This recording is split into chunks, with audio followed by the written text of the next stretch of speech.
ಎಲ್ಲರಿಗೂ ನಮಸ್ಕಾರ ಸ್ನೇಹಿತರೆ. ಹಿಂದೂ ಧರ್ಮದಲ್ಲಿ ಶ್ರಾವಣ ಮಾಸದ ಹುಣ್ಣಿಮೆಗೆ ವಿಶೇಷ ಮಹತ್ವವಿದೆ. ಶ್ರಾವಣ ಮಾಸದಲ್ಲಿ ಬರುವುದರಿಂದ ಇದನ್ನ ಶ್ರಾವಣ ಪೂರ್ಣಿಮೆ ಎಂದು ಕರೆಯುತ್ತಾರೆ. ಶ್ರಾವಣ ಮಾಸದ ಹುಣ್ಣಿಮೆಯ ದಿನದಂದು ರಕ್ಷಾ ಬಂಧನವನ್ನ ಆಚರಿಸಲಾಗೋದ್ರಿಂದ ಇದನ್ನ ಹಲವೆಡೆ ನೂಲು ಹುಣ್ಣಿಮೆ ಎಂದು ಕೂಡ ಕರೆಯಲಾಗುತ್ತೆ.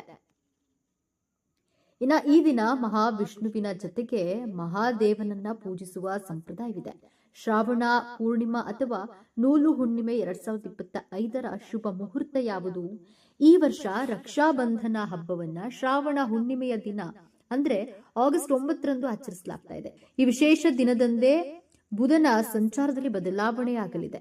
ಜ್ಯೋತಿಷ್ಯ ಶಾಸ್ತ್ರದ ಪ್ರಕಾರ ಬುಧ ಗ್ರಹವು ಜುಲೈ 24ರಂದು ಸಂಜೆ 7:42ಕ್ಕೆ ಚಂದ್ರನ ರಾಶಿಯಾದ ಕರ್ಕಾಟಕ ರಾಶಿಯಲ್ಲಿ ಅಸ್ತವಾಗಿದ್ದಾನೆ ಮತ್ತು ಆಗಸ್ಟ್ ಆರಂಭದಲ್ಲಿ ವಿಶೇಷವಾಗಿ ಆಗಸ್ಟ್ 9ರಂದು ಅಂದರೆ ರಕ್ಷಾಬಂಧನದಂದು ಮತ್ತೆ ಅದೇ ರಾಶಿಯಲ್ಲಿ ಉದಯಿಸುತ್ತಾನೆ. ಬುಧ ಗ್ರಹವನ್ನ ಶಿಕ್ಷಣ, ವ್ಯವಹಾರ, ಬುದ್ಧಿವಂತಿಕೆ, ಆರ್ಥಿಕ ವಿಚಾರಗಳು, ಷೇರು ಮಾರುಕಟ್ಟೆ ಮತ್ತು ಏಕಾಗ್ರತೆಯ ಅಂಶವೆಂದು ಪರಿಗಣಿಸಲಾಗುತ್ತೆ.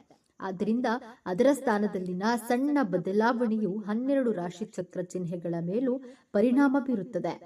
ಈ ಸಮಯವು ಅವರ ಬುದ್ಧಿವಂತಿಕೆ ಮತ್ತು ಆರ್ಥಿಕ ಸ್ಥಿತಿಯನ್ನ ಬಲಪಡಿಸುತ್ತೆ. ಇದು ಶಿಕ್ಷಣ, ವ್ಯವಹಾರ ಮತ್ತು ಹೂಡಿಕೆಯಲ್ಲಿ ಯಶಸ್ಸಿಗೆ ಹೊಸ ಅವಕಾಶಗಳನ್ನ ಸೃಷ್ಟಿಸುತ್ತದೆ. ವಿಶೇಷವಾಗಿ 8 ರಾಶಿಗಳು ಬುಧನ ಈ ಕೃಪೆಯಿಂದ ಬಂಪರ್ ಪ್ರಯೋಜನಗಳನ್ನ ಪಡೆಯುವ ಸಾಧ್ಯತೆ ಇದೆ. ಆ ಅದೃಷ್ಟ ರಾಶಿಗಳು ಯಾವುವು ಎಂದು ತಿಳಿಯೋಣ ಬನ್ನಿ. ಅದಕ್ಕೂ ಮೊದಲು ನೀವೇನು ನಮ್ಮ ಚಾನೆಲ್ಗೆ ಸಬ್ಸ್ಕ್ರೈಬ್ ಆಗಿಲ್ಲ ಅಂದ್ರೆ ಈಗಲೇ ಸಬ್ಸ್ಕ್ರೈಬ್ ಆಗಿ, ಹಾಗೆ ವಿಡಿಯೋಗೆ ಲೈಕ್ ಮಾಡಿ, ವಿಡಿಯೋವನ್ನ ಸ್ಕಿಪ್ ಮಾಡದೆ ಕೊನೆ ತನಕ ನೋಡಿ. ಎಲ್ಲರೂ ಭಕ್ತಿಯಿಂದ ಓಂ ಶ್ರೀ ಮಹಾಲಕ್ಷ್ಮಿ ನಮಃ ಅಂತ ಕಾಮೆಂಟ್ ಮಾಡಿ. ಮೇಷರಾಶಿ. ಬುಧನ ಉದಯವು ಮೇಷರಾಶಿಯ ಜನರಿಗೆ ಅನೇಕ ಕ್ಷೇತ್ರಗಳಲ್ಲಿ ಶುಭ ಫಲಿತಾಂಶಗಳನ್ನು ತರುತ್ತೆ. ಈ ರಾಶಿಯ 4ನೇ ಮನೆಯಲ್ಲಿ ಬುಧ ಉದಯಿಸುತ್ತಾನೆ. ಇದು ಪ್ರಾಥಮಿಕ ಶಿಕ್ಷಣ ಮತ್ತು ಮನೆ ಮತ್ತು ಕುಟುಂಬಕ್ಕೆ ಸಂಬಂಧಿಸಿದ ವಿಚಾರಗಳಲ್ಲಿ ವಿಶೇಷ ಪ್ರಯೋಜನಗಳನ್ನು ತರುತ್ತೆ. ಇದರಿಂದ ಶಿಕ್ಷಣ, ಮನೆ, ಕುಟುಂಬಕ್ಕೆ ಸಂಬಂಧಿಸಿದ ವಿಚಾರಗಳಲ್ಲಿ ಅನುಕೂಲವಾಗುತ್ತದೆ. ದೀರ್ಘಕಾಲದವರೆಗೆ ನಿಮ್ಮನ್ನ ಸುತ್ತುವರೆದಿದ್ದ ಸಮಸ್ಯೆಗಳು ಅಥವಾ ತೊಂದರೆಗಳು ಈಗ ದೂರವಾಗುತ್ತವೆ. ಕುಟುಂಬದೊಂದಿಗೆ ಸಂತೋಷದಿಂದ ಕಾಲ ಕಳೆಯುತ್ತೀರಿ. ವಿದ್ಯಾರ್ಥಿಗಳಿಗೆ ಓದಿನ ಮೇಲೆ ಗಮನ ಹೆಚ್ಚಾಗುತ್ತೆ. ರಿಯಲ್ ಎಸ್ಟೇಟ್ನಿಂದ ಲಾಭ ಪಡೆಯುವ ಸಾಧ್ಯತೆ ಇದೆ. ಮಿಥುನ ರಾಶಿ. ಬುಧ ಗ್ರಹವು 2ನೇ ಮನೆಯಲ್ಲಿ ಲಗ್ನ ಮತ್ತು 4ನೇ ಮನೆಯಲ್ಲಿ ಉದಯಿಸುತ್ತಿರುವುದರಿಂದ ಮಿಥುನ ರಾಶಿಯವರಿಗೆ ಬಹಳ ಶುಭ ಪರಿಣಾಮಗಳನ್ನು ತರುತ್ತೆ. ಈ ಕಾರಣದಿಂದಾಗಿ ನೀವು ಜೀವನದ ಹಲವು ಕ್ಷೇತ್ರಗಳಲ್ಲಿ ಯಶಸ್ಸು ಮತ್ತು ಆರ್ಥಿಕ ಲಾಭವನ್ನು ಪಡೆಯುವ ಸಾಧ್ಯತೆ ಇದೆ. ಶಿಕ್ಷಣ ಕ್ಷೇತ್ರದಲ್ಲಿ ವಿಶೇಷವಾಗಿ ಉನ್ನತ ಶಿಕ್ಷಣದಲ್ಲಿ ಅವಕಾಶಗಳಿವೆ ಮತ್ತು ವಿದ್ಯಾರ್ಥಿಗಳು ಈ ಸಮಯದಲ್ಲಿ ಉತ್ತಮ ಫಲಿತಾಂಶಗಳನ್ನು ಸಾಧಿಸಬಹುದು. ಕುಟುಂಬದಲ್ಲಿನ ಹಳೆಯ ವಿವಾದಗಳು ಕೊನೆಗೊಳ್ಳುತ್ತವೆ ಮತ್ತು ನೀವು ಆರಾಮದಾಯಕ ಜೀವನ ಶೈಲಿಯನ್ನು ನಡೆಸಲು ಸಾಧ್ಯವಾಗುತ್ತೆ. ನೀವು ಹೊಸ ಬಟ್ಟೆ ಅಥವಾ ಆಭರಣಗಳನ್ನು ಖರೀದಿಸಬೇಕೆಂದು ಭಾವಿಸುತ್ತೀರಿ. ವೈವಾಹಿಕ ಜೀವನವು ಸಂತೋಷವಾಗಿರುತ್ತದೆ ಮತ್ತು ಸಮಾಜದಲ್ಲಿ ನಿಮ್ಮ ಪ್ರತಿಷ್ಠೆ ಹೆಚ್ಚಾಗುತ್ತೆ. ವ್ಯವಹಾರದಲ್ಲಿ ನಿಮ್ಮ ತಂತ್ರಗಳು ಯಶಸ್ವಿಯಾಗುತ್ತವೆ ಮತ್ತು ಉದ್ಯೋಗಿಗಳಿಗೆ ಬಡ್ತಿ ಅಥವಾ ದೊಡ್ಡ ಜವಾಬ್ದಾರಿ ಸಿಗಬಹುದು. ಕನ್ಯಾ ರಾಶಿ. ಬುಧ ಗ್ರಹವು ಲಗ್ನ ಮತ್ತು ಕರ್ಮ ಭಾವದ ಅಧಿಪತಿಯಾಗಿರುವುದರಿಂದ ಕನ್ಯಾ ರಾಶಿಯ ಜನರಿಗೆ ಉದಯವು ಪ್ರಯೋಜನಕಾರಿಯಾಗಿದೆ. ದೀರ್ಘಕಾಲದ ಆರೋಗ್ಯ ಸಮಸ್ಯೆಗಳನ್ನು ಪರಿಹರಿಸಬಹುದು. ಕೆಲಸದಲ್ಲಿ ಸಂಬಳ ಹೆಚ್ಚಳವಾಗಬಹುದು. ಬಡ್ತಿ ಸಿಗುವ ಸಾಧ್ಯತೆ ಇದೆ. ವ್ಯಾಪಾರದಲ್ಲಿಯೂ ಲಾಭವಾಗುತ್ತದೆ. ಒಡ ಹುಟ್ಟಿದವರೊಂದಿಗೆ ಉತ್ತಮ ಬಾಂಧವ್ಯವಿರುತ್ತದೆ. ಮಕ್ಕಳಿಂದ ಒಳ್ಳೆಯ ಸುದ್ದಿ ಕೇಳಿ ಬರುತ್ತದೆ. ಆರ್ಥಿಕ ಸ್ಥಿತಿ ಬಲವಾಗಿರುತ್ತದೆ.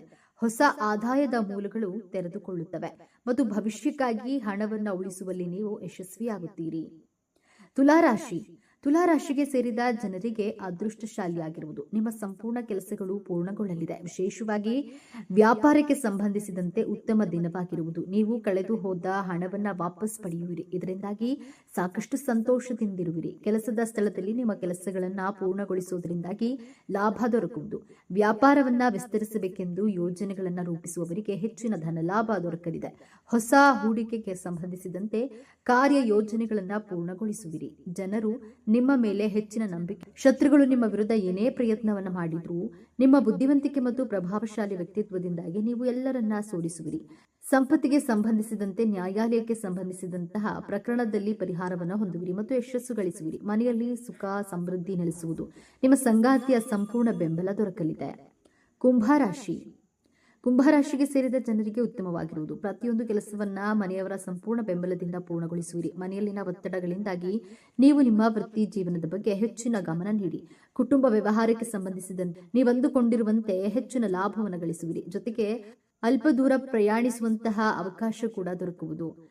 ಈ ಪ್ರಯಾಣದಿಂದ ಯಶಸ್ಸು ದೊರಕಲಿದೆ. ಹೋಟೆಲ್, ರೆಸ್ಟೋರೆಂಟ್, ಲೇಖನ, ಶೋಧ, ಮುದ್ರಣ ಇತ್ಯಾದಿಗೆ ಸಂಬಂಧಿಸಿದ ಕೆಲಸವನ್ನ ಮಾಡುವ ಜನರಿಗೆ ವಿಶೇಷವಾಗಿ ಯಶಸ್ಸು ಲಭಿಸುವುದು. ನಿಮ್ಮ ಮಾತು ಮತ್ತು ವ್ಯವಹಾರದಿಂದಾಗಿ ಬೇರೆಯವರ ಮನಸ್ಸುಗಳನ್ನು ಗೆಲ್ಲುವಲ್ಲಿ ಯಶಸ್ವಿ ಕಾಣುವಿರಿ. ಮನೆಯಲ್ಲಿ ಉತ್ತಮ ವಾತಾವರಣವಿರಲಿದೆ. ನಿಮ್ಮ ಸಂಗಾತಿಯೊಂದಿಗಿನ ಸಂಬಂಧ ಬಲಗೊಳ್ಳುವುದು. ಕಿರಿಯ ಸಹೋದರ ಸಹೋದರಿಯರ ಸಂಪೂರ್ಣ ಬೆಂಬಲ ದೊರಕುವುದು. ಇದರಿಂದಾಗಿ ನೀವು ಸಾಕಷ್ಟು ಉತ್ಸಾಹದಿಂದಿರುವಿರಿ ಮತ್ತು ಹೊಸ ಕೆಲಸವನ್ನು ಪ್ರಾರಂಭಿಸಲು ಸಾಕಷ್ಟು ಧೈರ್ಯದಿಂದಿರುವಿರಿ. ಮಕರ ರಾಶಿ. ಮಕರ ರಾಶಿಗೆ ಸೇರಿದ ಜನರಿಗೆ ನೀವು ಅಂದುಕೊಂಡಿದ್ದಕ್ಕಿಂತ ಉತ್ತಮ ದಿನವಾಗಿರುವುದು. ನಿಮ್ಮ ಆತ್ಮವಿಶ್ವಾಸ ಹೆಚ್ಚಾಗಲಿದೆ. ಜೊತೆಗೆ ನಿಮ್ಮ ಪದವಿ ಮತ್ತು ಪ್ರತಿಷ್ಠೆಯಲ್ಲಿ ಹೆಚ್ಚಳವಾಗಲಿದೆ. ನೀವು ನಿಮ್ಮ ಜೀವನವನ್ನ ಉತ್ತಮವಾಗಿ ಜೀವಿಸುವಿರಿ. ನಿಮ್ಮ ಬುದ್ಧಿವಂತಿಕೆಯಿಂದ ಉತ್ತಮ ನಿರ್ಧಾರಗಳನ್ನು ತೆಗೆದುಕೊಳ್ಳುವುದರೊಂದಿಗೆ ಬೇರೆಯವರನ್ನ ಆಕರ್ಷಿಸುವಲ್ಲಿ ಯಶಸ್ಸು ಕಾಣುವಿರಿ. ಜೊತೆಗೆ ವಿದೇಶಕ್ಕೆ ಸಂಬಂಧಿಸಿದ ಕೆಲಸಗಳಿಗೆ ಲಾಭವನ್ನು ದೊರಕುವ ಅವಕಾಶವಿದೆ. ಹಣಕ್ಕೆ ಸಂಬಂಧಿಸಿದ ಕೆಲಸಗಳಲ್ಲಿ ಹೆಚ್ಚಿನ ಲಾಭವನ್ನು ಪಡೆಯುವಿರಿ. ಆಸ್ಪತ್ರೆ, ಲ್ಯಾಬ್, ಮೆಡಿಕಲ್ ಸ್ಟೋರ್ ಇತ್ಯಾದಿಗಳಿಗೆ ಸಂಬಂಧಿಸಿದ ಕೆಲಸವನ್ನ ಮಾಡುವ ಜನರಿಗೆ ಸಕಾರಾತ್ಮಕ ಫಲಿತಾಂಶ ದೊರಕುವುದು. ನಿಮ್ಮ ಮನಸ್ಸು ಆಧ್ಯಾತ್ಮಿಕ ಕಾರ್ಯಗಳಲ್ಲಿ ಹೆಚ್ಚಾಗುವುದು. ದಾನ ಧರ್ಮ ಕಾರ್ಯಗಳಲ್ಲಿ ಹೆಚ್ಚಾಗಿ ತೊಡಗಿಕೊಳ್ಳುವಿರಿ. ಇದರೊಂದಿಗೆ ಮನೆಯಲ್ಲಿ ಸಂತೋಷಮಯವಾದ ವಾತಾವರಣವಿರಲಿದೆ.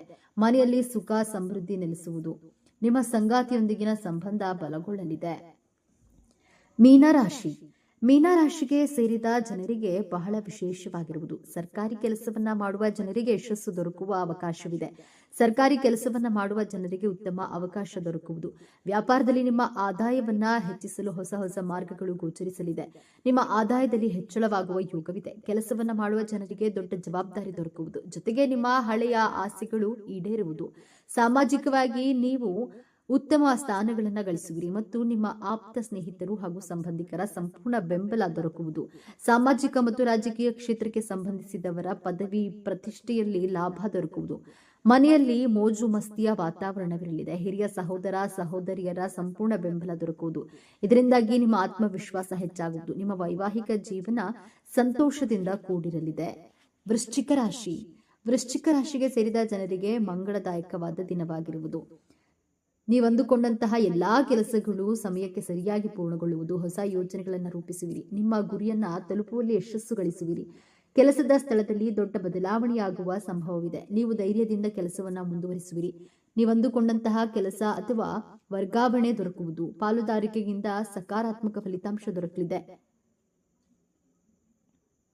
ಹೊಸ ಕೆಲಸವನ್ನ ಶುರು ಮಾಡಬೇಕೆಂದು ಯೋಚಿಸುತ್ತಿರುವವರಿಗೆ ಸಂಗಾತಿಯ ಹೆಸರಿನಲ್ಲಿ ಶುರು ಮಾಡುವುದರಿಂದ ಹೆಚ್ಚಿನ ಲಾಭ ದೊರಕುವುದು.